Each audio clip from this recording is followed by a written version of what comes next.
updates here from Pop Turnet, speaking to the artist known as Sarcastic Sounds. He's got a new debut album coming out October 13th called Haunt You Forever. Welcome to the show, man. Thanks so much for being here. Thank you for having me.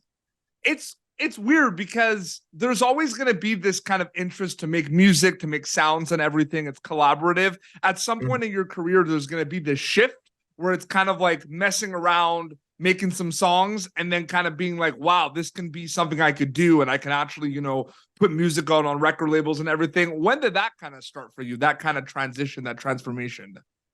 Like sort of my transition into like it being like a career. Yeah, rather exactly. than just a fun hobby. Well, this isn't when it became a career for me, but when I knew that it could be was I obviously grew up just making beats in my room, listening to all my favorite records, trying to emulate that. And I've been doing it for years. But when I was 16, I did a beat battle in Toronto, actually, Battle of the Beat Makers. Maybe somebody listening know what that is. And that was the first time that I met people that did it for a living. I met Boy Wonder, and I met a couple other big producers there. And I was like, it never seemed real before then. And that's when I decided like, I need to do this for a career. And it was a couple years after that it really became one for me. And it was kind of just when my music started streaming well on Spotify and just getting some traction there was really when it became a thing for me. But it was doing a beat battle that 100%. made me realize that it was possible. So I'm going to put you on the spot right here, straight up.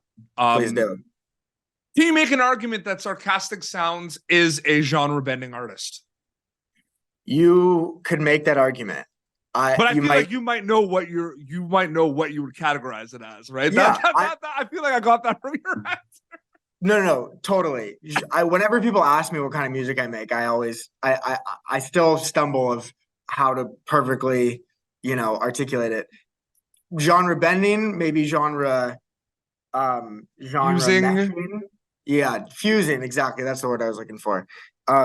So yeah, because I think I draw from a number of different genres. Like certainly hip hop. Hip hop is what I grew up listening to. That's what I grew up making. So you hear that in a lot of the drums of my records. But since I've become a singer and a songwriter, I find myself pulling from like a lot of folk and indie and stuff like that, as far as just melodically chord structures, like, and some acoustic elements from that. And I feel like I mix those. Yeah, you describe genre bending music. You're right. So you can cut all that out of the interview and just have me say yes. No, I loved when you were like, you could make that argument, because I love it, because there was definitely like a rebuttal. I don't want to give myself too much credit. No, it's really cool. I think it just starts. I mean, I'm also creative in like the films and TV space as well, always writing kind of short films and stuff. I feel like it just starts from an idea, right? I feel like it's just an idea, and then that idea could be folk, that idea could be hip hop, right? I feel like the idea, it just starts as an idea first.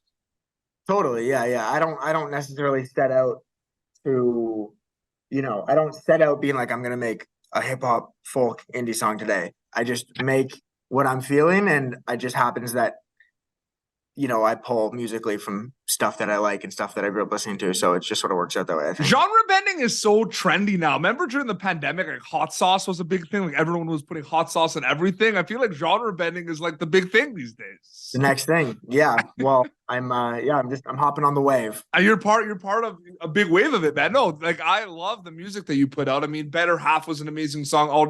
It's going to be on your debut record. Like that's crazy, man. Congratulations. Thank you. Yeah, I mean, I'm really excited about it. I want to know a little bit about the selection process, because I do know how it is. I used to play in bands as well. There's going to obviously be like there's only so much kind of room on the track list, and there's going to be this kind of like selection process. What was that like specifically for Haunt You Forever, picking what was going to make the cut on the record? Yeah. So, I mean, for me, and I know that everyone kind of has their own process, but I find that I only really finish records when I know that I'm going to put them out. So I start a lot of ideas, start a lot of hooks, voice memos, beats, whatever. But anything that makes it past like a verse and a chorus, usually is something that I'm gonna put out. So these were pretty much, I think there's 10 songs in the album, and I think I finished like 12. So I cut 2 full songs, but it's not like I had a big vault of 50. Yeah, And because yeah, okay, that's a little easy because I can't even imagine having a vault of 50 and then picking 10. That might be like the hardest thing. And then I feel like you're second guessing yourself the whole time. Totally. I mean, even cutting 2 songs was, was tough. And this is also the first album that I've done in like a real proper studio. Like usually I just do them. My old records I did, from my parents' house in Toronto, but this one was in a studio, so it would have been pretty expensive to make 50 records as well. I know I know. I'm in terms of the collaboration, man, I feel like maybe it's a lot different when you get signed and there's kind of the labels kind of setting up everything for you and they're doing that. But I feel like, is there a misconception in your opinion? Because you've collabed with some really incredible artists over the years. Yeah. I feel like a lot of it is just kind of networking, right? And just like messaging and say, hey, let's work on a song. Like, is that a misconception? And people think it's like a big kind of process. Like all the artists that I've talked to, they just say like, yeah, like I met him at a show and we just said we're gonna make a song and we did. Is that how it is? Well, it actually, at least in my experience, it's sort of a 50-50 split. Like, okay. I obviously have collabed with a ton of people and it all, all of them are their own unique thing, but like, I used to do a ton of songs with Palfu, who's another artist from Canada, and he's somebody that I just met organically online, like before either of us. He's also on Columbia, and so before either of us had signed or anything, like I just met him organically. That's how we did our records. But I did a song with Claire Rosinkranz and Clinton Kane was one of the first songs I put out on Columbia, and that was through my A&R. So the label did set that one up, but then. But then, there's lots of people that are people I've met in LA or people I've met online or through TikTok or whatever the case may be. So it just depends. I don't know. It's just a case by case basis. I'm going to say something right now that's going to blow your mind because it blows my mind because it's even more crazy than you think about it. You probably think about this with your team or your family, but I'm going to break it down to you. Okay. Currently, right now, there are 2.6 million people on a monthly basis who listen to your music. On Spotify. Okay. One, that's over 2 million people, which is insane. Okay. We're talking about one app. Yeah. We're not talking about YouTube. We're not talking about Apple. We're talking about Spotify. Yeah. Crazy. That's like the craziest thing, right? If you think about it. I mean, it's you can spend all day just thinking about the and I have before, just thinking about the gravity of that number. Like if you try to picture 2 million people. And we know how it happens, right? Because collaborations, kind of like they show up on both pages and everything. No, but I think it's just incredible that it's one app. Like I think we're just talking Spotify, and there's other ways people can listen to Sarcastic Sounds, not just Spotify.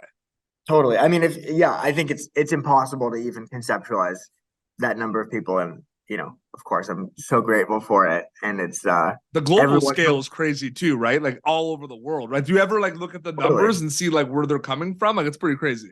Yeah, it's a lot of Australia. Yeah. It used to be a lot of Indonesia. I think I've fallen off a little bit in Indonesia, but it's okay. We'll get it back with this album. Yeah, absolutely. Yeah, it's. I mean, it's hard to even comprehend. We're going to do a segment I do with artists on here called Name 3. You can obviously do it all based on your, you could do it based on your new Hunting Forever. You could do 3 songs off that, but they could just be any songs. But I want you to name 3 specific Sarcastic Sound songs for me right now. I need you to I want you to name me an up-tempo, upbeat song that you've put out. I want you to name a heartfelt, close to your heart, important song. I mean, they're all important, but one that kind of comes to mind. And then I want you to name kind of like a trendy song or a newer song. And that could be a cop-out. It's always a cop-out. That could be like Better Half because it just came out. You know what I mean? Okay. So I need up-tempo, heartfelt, and trendy. Go. Okay. So up-tempo. Before this album, I would have been pretty hard-pressed to find you an up-tempo Sarcastic Sound song. Actually, I'm going to change my answer. Hold on. I was going to say the title track because it is up-tempo, but I'll actually say Disappointment, which is also one of my most popular songs. That is an up-tempo song. Yes. That was the first up-tempo song ever. You have been on up-tempo songs. Yeah. But you're talking about your songs. Yes. I feel like I've been on mid-tempo songs, but certainly of songs that are just me and that are me singing. Disappointment was the first and probably the most up-tempo song of mine. It's got like a sax solo at the end. Oh, It's like I love super, saxophone. I love incorporate. I love sax. yeah, Oh, yeah, it's awesome. Okay, super funky chords. So that's what comes to mind.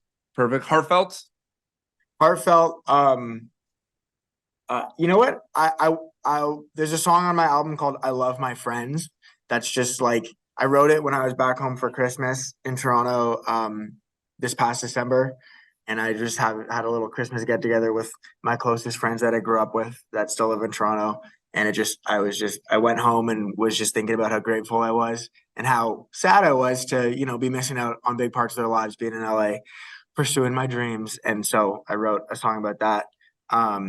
And that one is very near and dear to my heart. And then Trendy, you're just going to end this segment quick and just be better half because it's out now. You have to wait for the rest of the album to come out on Friday the 13th.